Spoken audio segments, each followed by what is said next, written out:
Related rates problem number 6 is an excellent question because you have two moving objects here. You have a ship, which we're going to call ship A, and you have a ship B. And it says that ship A is directly west of ship B by 150 kilometers. And they also tell you that ship A is moving at 35 kilometers per hour, and ship B is moving at 25 kilometers per hour in the directions of east and north respectively. And then they say, hey, it was noon when this was true, but now at 4 p.m. we want to know the distance between the ships. So over the course of the 4 hours, I'm sure you can tell as B travels and A travels, you're going to get something like this, and then 2 hours later, 3 hours later, 4 hours later, something like that. So it's an interesting problem because we have no idea what the distance between them will be, let alone whether or not that's shrinking or expanding or whether it's staying about the same. But to find out, the first thing I want to do is set up kind of a coordinate system here. So I'm going to say like A, we'll put him at the origin, 0, 0. And I'll put B at, well, obviously that's at 150, 0. And we can write the equations out for the x value for A as a function of time. It starts at 0, so it's just going to be 35t. Every hour it travels 35 to the east. That makes sense. And it doesn't move in the y direction at all. This should be y of ship A, so that's going to be 0. And for ship B, there's no x direction, so that's going to be 0. But the y direction for ship B is going to be 25. It's a terrible 5. I actually can't leave it there. I don't know why.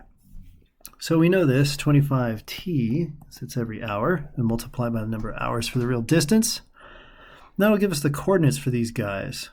And the reason I care about that is because at 4 p.m., whatever's going on here, there's a distance between them. And to find how fast it's spreading, first we have to find some kind of an equation for the distance that we can take the derivative of. So what's this distance here? Well, they start off 150 apart, and then A is moving towards B, so I'm going to do a minus 35t. That's going to be the expression for this width. And then the height here is just going to be 25t, because the ship is just moving north, and the other ship isn't moving up or down at all. So that should be the sides of this triangle here. And I don't know if you remember geometry from before puberty. I had a really hard time with math back then, so I'll write it out for you. A squared plus B squared equals C squared. So here's A squared, that's the first side squared. And the other side would be 25t squared equals C squared. And that's all well and good, but it doesn't really tell us how fast the distance between the ships is changing, let alone what the actual values are. But it does give us the opportunity to take a derivative, and we're going to do it with respect to time, right? d dt, try saying that 5 times fast, because they're asking how fast things are happening. So do a power rule, and here's where I think most of us would make a mistake is the chain rule part. This minus 35 has to come out. That's the inside function after the power rule. I almost always mess that up. Plus 2 times 25t. And again, chain rule, 25. Okay, so where does this put us? Where does this put us? Well, let's calculate this out for a minute. Of course, 35 times 2 is negative 70. And I think we can just calculate it out from there. Actually, we know what the time is, don't we? We can actually go farther than this already because they tell us it's happening at 4 p.m. So 4 hours have gone by. Maybe we should do that first. 4 times 35 is 140.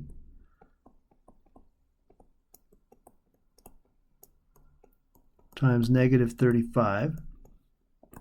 Plus, this would be 100, so that would be 200 times 25. That should be 5,000. I hope you followed my logic there. So 2 times 10 is 20, times 35, that'd be negative 700. So we should get 2d dt equals 4,300. Divide by 2, we get 2150 over d is going to give us our dd dt. Now what is d?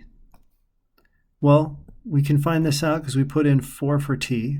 That makes it 140. 150 minus that is 10. And 4 hours here is 100. So here's the lengths of our triangle, which means the actual distance is going to be the square root of 100 squared plus 10 squared. That means it's the square root of 10,100. Hey Siri, what's the square root of 10,100? She says it's almost exactly 100, but I'm going to write the decimal out anyway, like this. So let's see what that works out to. 2150 divided by 100.5, and you're going to end up with 21.4 kilometers per hour.